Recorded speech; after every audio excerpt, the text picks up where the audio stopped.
नमस्कार। आज हम बात करने वाले हैं डीआरडीओ यानी रक्षा अनुसंधान एवं विकास संगठन की तरफ से आई एक बहुत बड़ी भर्ती के बारे में।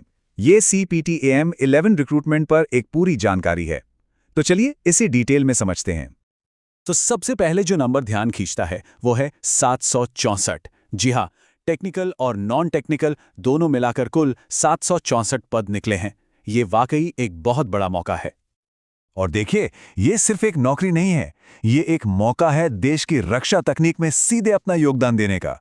एक ऐसा काम जिसका असर बहुत गहरा और बहुत महत्वपूर्ण होता है।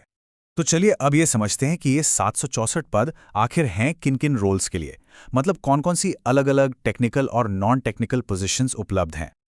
देखिए, मोटे तौर पर जो पद हैं उनमें शामिल हैं technician A, technical assistant, stenographer और एडमिन व स्टोर से जुड़े पद। वैसे इनके अलावा भी कुछ और पद हैं जिनकी पूरी जानकारी आपको नोटिफिकेशन में मिल जाएगी। मतलब अलग-अलग क्वालिफिकेशन वालों के लिए काफ़ी मौके हैं। ठीक है, तो पद तो पता चल गए, लेकिन अब आता है सबसे अहम सवाल कि इन पदों के लिए पात्रता क्या है। इसके लिए उम्र और पढ़ाई लिखाई दोनों से जुड़ी जरूरी शर्तों को समझना होगा। अगर उम्र की बात करें तो कम से कम 18 साल और ज्यादा से ज्यादा 27 साल होनी चाहिए। हाँ, एक जरूरी बात, सरकारी नियमों के हिसाब से SC, ST, OBC और PWD कैटेगरी के उम्मीदवारों के लिए उम्र में छूट भी मिलेगी। अब आते हैं एजुकेशनल क्वालिफिकेशन पर। देखिए, टेक्नीशियन ए के लिए 10वीं पास होने के साथ साथ रिलेटेड ट्रेड में ITI जरूरी है।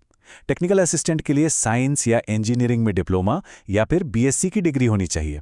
और वहीं स्टेनोग्राफर या एडमिन जैसे पदों के लिए 12वीं पास या ग्रेजुएशन की जरूरत होगी।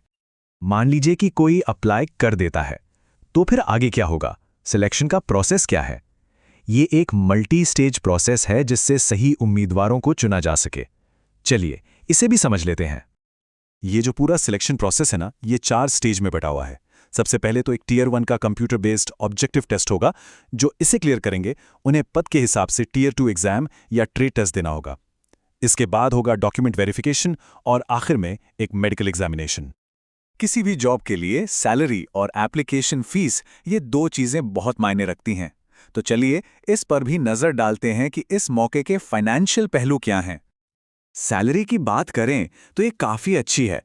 टेक्नीशियन ए के लिए पे लेवल 2 है, जिसका मतलब है कि सैलरी करीब 19,900 से लेकर 63,200 के बीच होगी। और टेक्निकल असिस्टेंट के लिए तो लेवल 6 है, जहां सैलरी 35,400 से शुरू होकर 1,12,400 तक जा सकती है।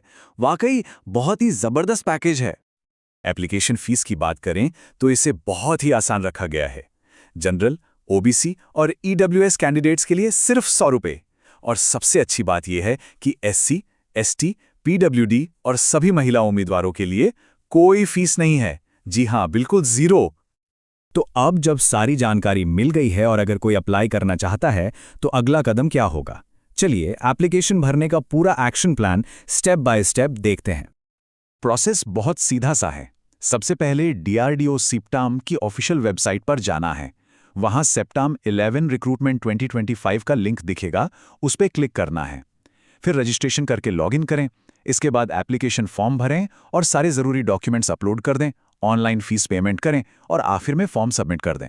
हाँ, इसका एक प्रिंट आउट लेना बिल्कुल ना भूलें, ये आगे काम आएगा। तो सारी जानकारी अब हमारे सामने है। देखिए, ये सिर्फ एक करियर बनाने का मौका नहीं है, बल्कि देश के एक बहुत बड़े मिशन का हिस्सा बनने का मौका है। अब सवाल सिर्फ ये है कि क्या हम रक्षा तकनीक के भविष्य को बनाने में अपना योगदान देने के लिए तैयार हैं?